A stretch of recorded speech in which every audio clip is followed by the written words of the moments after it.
How many alphabets in English? English में alphabet कितने होती हैं? तो there is only one alphabet in English. How?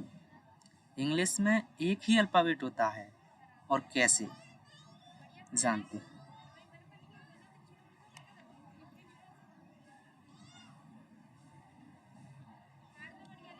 English में अल्फ़ाबेट ओनली वन होता है, एक। ये कैसे होता है ये अपन अभी जानते हैं। मोस्टली टीचर्स और स्टूडेंट्स जानते हैं कि इंग्लिश में अल्फ़ाबेट 26 होती हैं, जो कि गलत है। और ख़ासकर स्कूली टीचर होते हैं वो बताते हैं कि इंग्लिश में 26 अल्फ़ाबेट होते हैं।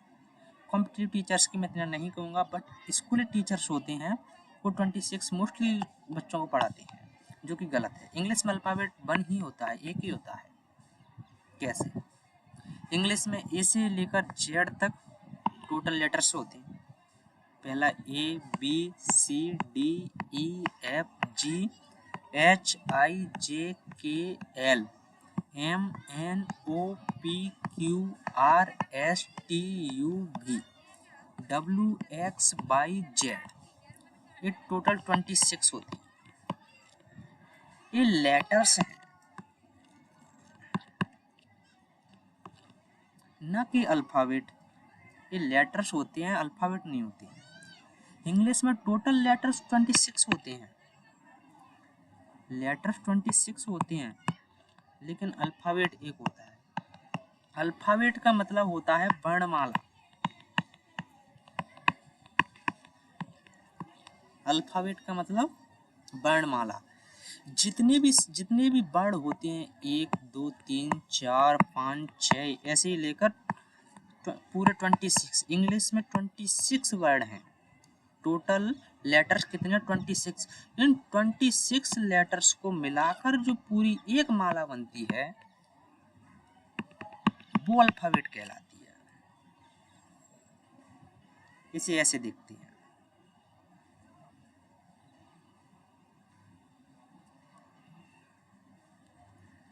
टोटल लेटर्स कितने थे? 26। 26 लेटर्स की जो एक पूरी वर्णमाला बनी है वो तो एक ही बनी है ना। जैसे कई फूल हैं बहुत सारे। जब तक ये फूल अलग हैं तब तक तो ये फूल बहुत सारे हैं। जब फूलों की इनको जोड़कर एक माला बना दी जाती है तो माला जो फूलों से बनती है वो तो एक ही बनती है, चाहे इसमें फूल कितने भी हों, 50 हों, 25 हों, 100 हों, फूल कितने भी हों, जो इनसे माला बनाई गई वो तो केवल एक ही बनी है ना। ऐसे ही इंग्लिश में है। इंग्लिश में क्या, सभी लैंग्वेज में अल्फ़ाबेट एक ही होती है और उसके अंदर जो लेटर्स होते हैं, जो वर्ण होते हैं, जिनको इंग्लिश में लेटर बोलते हैं, वो कई सारे होते हैं। जैसे हिंदी में 52 के समथिंग होती हैं, 56 तक होती हैं। और इंग्लिश में जो 26 होते हैं लेटर्स, इन 26 लेटर्सों से जो पूरी एक वर्णमाला बनती है वो तो एक ही होती है। चाहे तो आप इंग्लिश लैंग्वेज में देखिए, चाहे हिंदी में देखिए, चाहे फ्रेंच में देखिए, या मिस्र किसी भी लैंग्वेज को लेके देख लीजिए आप, उसमें अल्फ़ाबेट आपको एक ही मिलेगा, पूरी वर्णमाला एक ही मिलेगी। क्योंकि जो आपने 26 लेटर्स से एक आपन इनको फूल मान लीजिए, 26 फूल हैं। 26 फूल से जो अपन ने माला बनाई है वो तो अपनी एक ही बनी है ना। 26 लेटर्स थे, इन लेटर्स को जोड़कर जो पूरी एक माला बनी थी वो तो एक ही बनी है। उस माला को ही अपन अल्फ़ाबेट बोलते हैं, ना कि लेटर्स को। अल्फ़ाबेट किसी भी लैंग्वेज में देखोगे तो केवल एक ही होती है। हाँ, लेटर्स लैंग्वेज में डिफरेंट हो सकते हैं। जैसे इंग्लिश में 26 लेटर्स हैं, ए से लेकर जेड तक टोटल 26 लेटर्स होते हैं इंग्लिश में, जबकि अदर लैंग्वेजों में भी अलग अलग होते हैं। और जो अल्फ़ाबेट होती है वो सभी लैंग्वेज में, कोई भी लैंग्वेज उठा के देखिए आप, उसमें जो वर्णों से जो एक माला बनेगी वो एक ही बनेगी, वर्णों से जो माला बनाई जाएगी वो एक ही बनाई जाएगी। इसीलिए there is only one alphabet in English. English में एक ही अल्फ़ाबेट। तो आज के बाद आपसे कोई भी प्रश्न करे कि इंग्लिश में अल्फ़ाबेट कितनी होती हैं, तो उसे बताइए कि टोटल केवल एक ही अल्फ़ाबेट है इंग्लिश में, जो 26 लेटर्स अपने अंदर रखती है, which contains of 26 letters. English में अल्फ़ाबेट एक होती है, लेटर्स 26 होते हैं।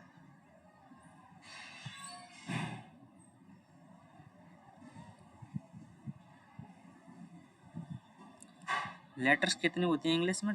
टोटल 26 लेटर्स होते हैं, ए से लेकर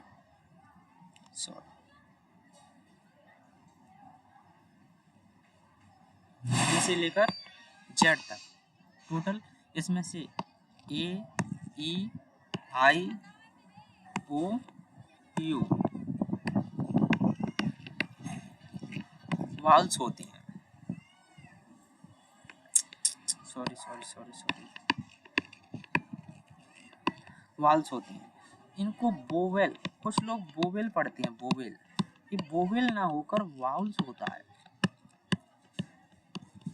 इसका प्रिसाइज साउंड वाउल्स निकलता है। आप कभी ऑक्सफोर्ड डिक्शनरी से देखिए, वो इसका साउंड वाउल्स ही बोलेगी, जो कि टोटल 5 होते हैं। वाउल्स होते हैं 1 2 3 4 5, ए ई आई ओ यू 5, और जो कॉन्सोनेंट होते हैं वो 21 होते हैं। कॉन्सोनेंट 21। जो कॉन्सोनेंट और वाउल्स को जो डिफरेंस जो है, मतलब इन ए ई आई ओ यू, इन 5 लेटर्स, इन्हीं को क्यों वोवेल बनाया गया, इन्हीं को क्यों वाउल्स बनाया गया?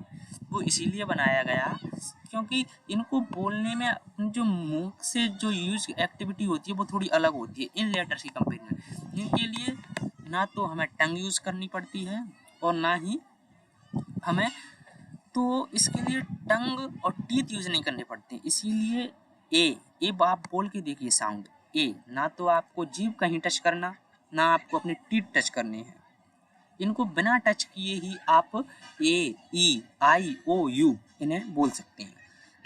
जबकि बी आप इनकी लिप्स को टच करना पड़ेगा। सी के लिए टंग को टच करना पड़ेगा। जैसे टीथ और लिप्स और टंग की बिना हेल्प से जो लेटर्स बोले जा सकते थे उनको बनाया गया वाउल्स, और जबकि जिन लेटर्स को इनकी हेल्प के बिना नहीं बोल सकते थे वो थे कॉन्सोनेंट। तो वाउल्स और कॉन्सोनेंट के बिटवीन यही डिफरेंस है, जो कि वाउल्स होते हैं 5, कॉन्सोनेंट होते हैं 21। अब एक आता है, इसको जेड बोलते हैं या जी, यहाँ देखते हैं।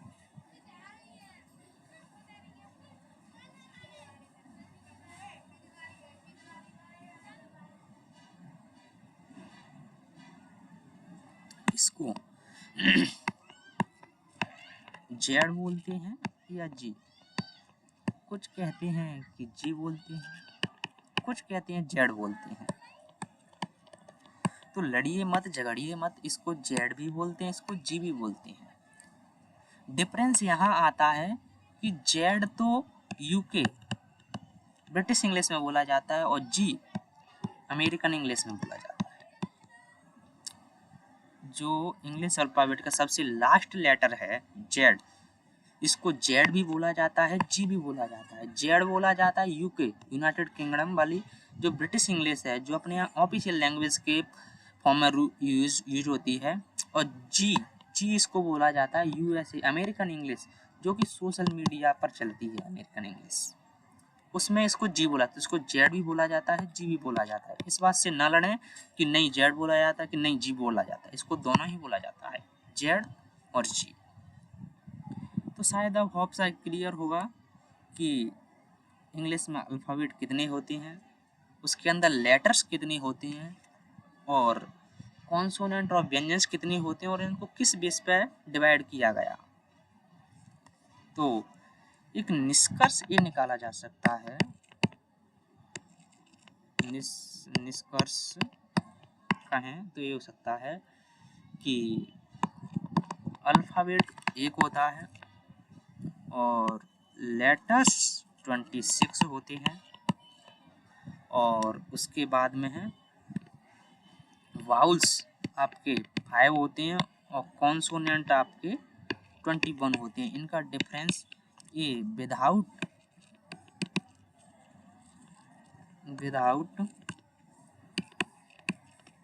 टंग और लिप्स की हेल्प से बोले जाते हैं। ये टंग और लिप्स का अपन को यूज नहीं करना पड़ता है, इनको बिना इनका यूज किए अपन बाउल जो हैं उनको बोल सकते हैं, जबकि अपन कॉन्सोनेंट के लिए इनका यूज करना पड़ेगा। और इसको जी भी बोलते हैं और इसको जेड भी बोलते हैं। तो शायद आपको क्लियर होगा कि अब इंग्लिश में अल्फ़ाबेट कितने होते हैं, कौन कौन से होते हैं। सो मिलते हैं नेक्स्ट वीडियो में किसी अदर टॉपिक के साथ में। Thank you.